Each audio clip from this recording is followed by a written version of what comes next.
Hi friends, എല്ലാവർക്കും നമസ്കാരം. എല്ലാവർക്കും എൻ്റെ ചാനലായ കുക്കിംഗ് അറ്റ് മേഫ്ലവറിലേക്ക് സ്വാഗതം. ഇന്നത്തെ നമ്മുടെ റെസിപ്പി ഒരു പക്കവടയാണ്, റിബൺ പക്കവട. ഇത് വളരെ ഈസി ആയിട്ട് ഒരു 10 മിനിറ്റ് കൊണ്ട് നമുക്ക് ചെയ്തെടുക്കാൻ പറ്റുന്ന റെസിപ്പിയാണ്. ഈ ദീപാവലിക്കൊക്കെ ഉണ്ടാക്കാൻ പറ്റിയ ഒരു നല്ല റെസിപ്പിയാണിത്. ഞാൻ ഇതിനു മുമ്പ് ഒരു മുറുക്കിൻ്റെ റെസിപ്പി ഇട്ടിട്ടുണ്ടായിരുന്നു. അത് കാണാത്തവർ അത് കണ്ടു നോക്കണം. ആദ്യമായി എൻ്റെ ചാനൽ കാണുന്നവർ സബ്സ്ക്രൈബ് ചെയ്യാനും അതിനടുത്ത് കാണുന്ന ബെല്ലൈക്കൻ ക്ലിക്ക് ചെയ്യാനും മറക്കരുത്. ഇനി നമുക്ക് പക്കവട ഉണ്ടാക്കാൻ തുടങ്ങാം.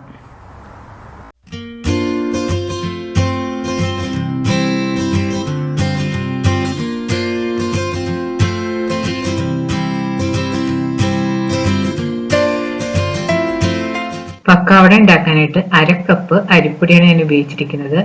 അരിപ്പൊടി ഒട്ടും തരിയില്ലാത്ത ഇടിയപ്പപ്പൊടിയാണ് ഇതിനു വേണ്ടി ഉപയോഗിച്ചിരിക്കുന്നത്. 1/2 കപ്പ് കടലമാവുമാണ് എടുത്തിരിക്കുന്നത്. ഈ 2 പൊടികളും കൂടി ഒരു അരിപ്പയിലിട്ട് നല്ലതുപോലെ അരിച്ചെടുക്കണം.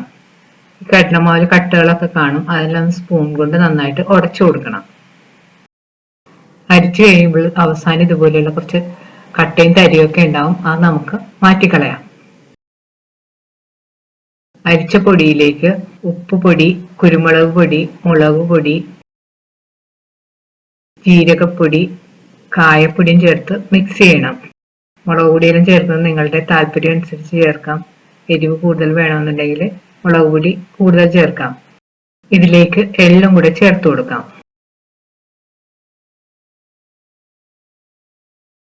ഇതിലേക്ക് എണ്ണയും കൂടെ ചേർക്കണം. അതിനുശേഷം കൈകൊണ്ട് നന്നായിട്ട് മിക്സ് ചെയ്ത് യോജിപ്പിക്കണം. ഉപ്പും എണ്ണയെല്ലാം പൊടിയിൽ നല്ലതുപോലെ പിടിക്കുന്നവരെ കൈകൊണ്ട് നന്നായിട്ട് മിക്സ് ചെയ്ത് കൊടുക്കണം. ഉപ്പെല്ലാം നോക്കിയിട്ട് ആവശ്യത്തിനുള്ള ഉപ്പ് ചേർത്ത് കൊടുക്കണം. കുഴച്ചെടുക്കുന്ന സമയത്ത് തന്നെ നമ്മൾ ഉപ്പ് നല്ല പാകത്തിലാക്കി എടുക്കണം. അല്ലെങ്കിൽ കുഴച്ച് കഴിയുമ്പോഴത്തേക്കും പിന്നെ ഉപ്പ് ചേർക്കാൻ ബുദ്ധിമുട്ടാകും. ഉപ്പ് കുറച്ച് മുന്നിൽ നിൽക്കണം, എന്നാൽ മാത്രമേ വറുത്ത് വരുമ്പോഴത്തേക്കും പാകത്തിന് ഉപ്പുണ്ടാകുകയുള്ളൂ. ഇനി നമുക്കിതിലേക്ക് ചെറിയ ചൂടുള്ള വെള്ളം കുറേശ്ശായിട്ട് തളിച്ച് കുഴച്ചെടുക്കണം. കുറേശ്ശെ വെള്ളം തളിച്ച് ഇതുപോലെ കുഴച്ചെടുത്താൽ മതി. ചപ്പാത്തി മാവിനേക്കാളും കുറച്ചും കൂടെ അയവിൽ വേണം മാവ് കുഴച്ചെടുക്കാനായിട്ട്. കയ്യിൽ ഒട്ടിപ്പിടിക്കാതെ പരുവത്തിലും വേണം കുഴച്ചെടുക്കാനായിട്ട്. അപ്പോൾ മാവെല്ലാം നല്ല പാകത്തിന് കുഴച്ചെടുത്തിട്ടുണ്ട്. ഇതാണ് പക്കവട ഉണ്ടാക്കാൻ ഞാൻ ഉപയോഗിച്ചിരിക്കുന്ന ചില്ല്. നമുക്ക് സേവനാഴിയിൽ ഇട്ട് കൊടുക്കാം. ഇനി സേവനാഴിയുടെ അകത്തേക്ക് നമുക്കൊരു ബ്രഷോ കൈയോ ഉപയോഗിച്ച് കുറച്ച് എണ്ണ പുരട്ടി കൊടുക്കണം. ഇങ്ങനെ എണ്ണ പുരട്ടി കൊടുക്കുമ്പോഴത്തേക്കും മാവ് സേവനാഴിയിൽ ഒട്ടിപ്പിടിക്കാതെ നല്ല സ്മൂത്ത് ആയിട്ട് നമുക്ക് പക്കവട ഉണ്ടാക്കിയെടുക്കാൻ പറ്റും. ഇനി കുഴച്ച് വെച്ചിരിക്കുന്നതിൽ നിന്ന് കുറച്ച് മാവ് എടുത്ത് നമുക്കൊന്ന് നോക്കാം കറക്റ്റ് പാകത്തിനാണോ നമ്മൾ കുഴച്ചെടുത്തിരിക്കുന്നതെന്ന്. പക്കവട പൊട്ടാതെ വരുന്നുണ്ടോ എന്ന് നോക്കാം, അതാണ് കറക്റ്റ് പാകം. ഇപ്പോൾ പക്കവട നല്ല പൊട്ടാതെ നല്ല കറക്റ്റ് പാകത്തിന് വന്നിട്ടുണ്ട്. അപ്പൊ മാവ് നല്ല പാകത്തിലാണ് നമ്മൾ കുഴച്ചെടുത്തിരിക്കുന്നത്. ഇനി നമുക്ക് പക്കവട ഉണ്ടാക്കാൻ തുടങ്ങാം. പക്കവട ഉണ്ടാക്കാനായിട്ട് നമുക്ക് ഇതുപോലുള്ളൊരു പാൻ ചൂടാക്കാം. പാൻ ചൂടായി വരുമ്പോൾ അതിലേക്ക് ആവശ്യത്തിന് എണ്ണ ഒഴിച്ചു കൊടുക്കണം.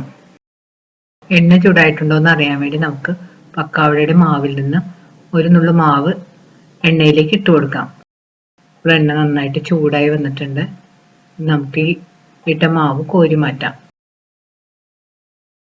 ഇനി നമുക്ക് സേവനാഴി എടുത്ത് ഇങ്ങനെ വട്ടത്തിൽ എണ്ണയിലേക്ക് ചുറ്റിച്ചു കൊടുക്കണം. ഒരു 3-4 റൗണ്ട് ഇങ്ങനെ ചുറ്റിച്ചു കൊടുക്കണം. അതിനുശേഷം സ്റ്റവ് ഒരു മീഡിയം ഫ്ലെയിമിലേക്ക് ആക്കി വെക്കണം, അല്ലെങ്കിൽ പക്കവട പെട്ടെന്ന് കരിഞ്ഞു പോകും. ഇപ്പോൾ ഒരു സൈഡ് മൂത്ത് നല്ല ക്രിസ്പി ആയിട്ട് വന്നിട്ടുണ്ട്. ഇനി നമുക്കിത് തിരിച്ചിടാം. ഇപ്പൊ എണ്ണയിൽ ബബിൾ വരലൊക്കെ കുറഞ്ഞ് പക്കവട നല്ല മൂത്ത് പാകമായി വന്നിട്ടുണ്ട്. ഇനി നമുക്കിതൊരു ടിഷ്യൂ പേപ്പർ ഇട്ട പ്ലേറ്റിലേക്ക് കോരി മാറ്റാം. ബാക്കിയുള്ള മാവ് കൊണ്ട് നമുക്ക് ഇതുപോലെ പക്കവട ഉണ്ടാക്കി എടുക്കാം.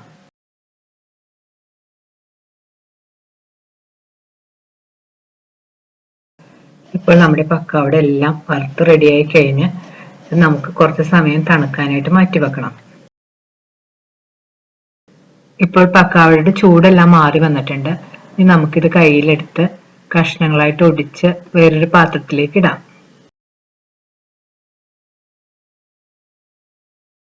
ഇപ്പോൾ പക്കവട എല്ലാം ഒടിച്ചിട്ട് കഴിഞ്ഞ് നമുക്ക് ഇതിന്റെ പുറത്തേക്ക് കുറച്ച് വറുത്ത് വെച്ചിരിക്കുന്ന കറിവേപ്പില തൂക്കി കൊടുക്കാം. ഇപ്പോൾ വളരെ ഈസി ആയിട്ട് ഉണ്ടാക്കാൻ പറ്റുന്നതും വളരെ ടേസ്റ്റിയുമായ പക്കവട റെഡി ആയി കഴിഞ്ഞ് നിങ്ങൾ ഉണ്ടാക്കി നോക്കണം. ഈ വീഡിയോ ഇഷ്ടപ്പെടുകയാണെങ്കിൽ ലൈക്കും ഷെയറും കമന്റും ഒപ്പം സബ്സ്ക്രൈബ് ചെയ്യാനും മറക്കരുത്. Thank you.